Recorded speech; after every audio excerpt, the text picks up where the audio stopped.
We live on the shoulders of ocean floors.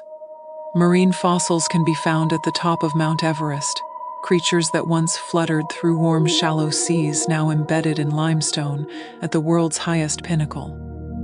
Welcome to Geology and Tectonic Patience, forces as vast as they're completely indifferent. The Indian plate didn't suddenly crash into the Eurasian. What it actually did was press on it continuously for tens of millions of years, until the Earth's crust buckled and the seabed rose to the sky. Thus our mountains exhumed rather than constructed. Watched for a long enough period, their waves, made of shit, death, and minerals. We humans, though, we measure force by flash and detonation.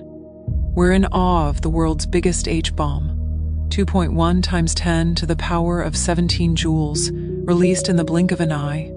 But the energy spent lifting the Himalayas was 10 million times greater, an explosion that unfolded across eons. The Earth is always remaking itself, but on a timescale too vast for our fleeting perceptions, meaning the process is emotionally uninteresting. But all that is changing. For orientation, imagine Earth's entire existence as a 100-meter running track. Life began around 15 meters in, single-celled, tentative, the sigh of photosynthesis through blue-green algae and stromatolites.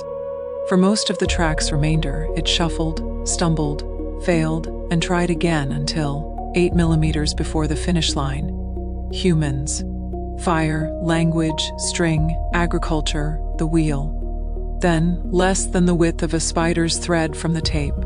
Combustion, electricity, steam engines, radio, automobiles, television, planes, rockets, reactors, recursive systems, silicon, the internet, runaway feedback loops, neural networks, LLMs, and xenobots.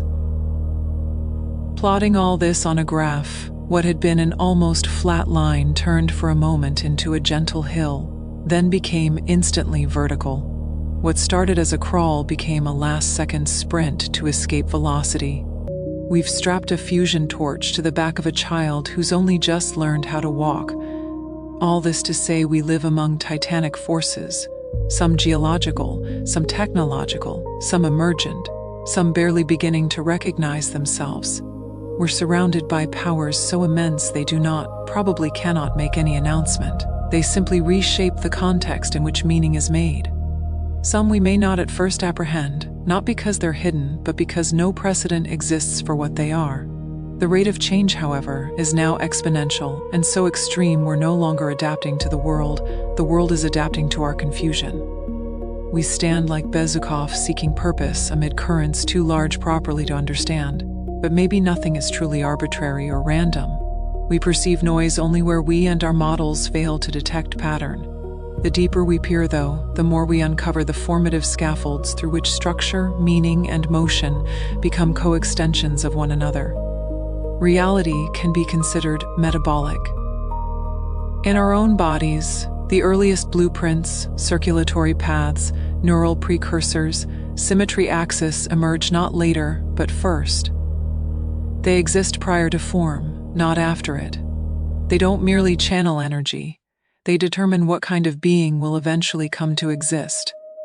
The cosmos appears to do the same thing.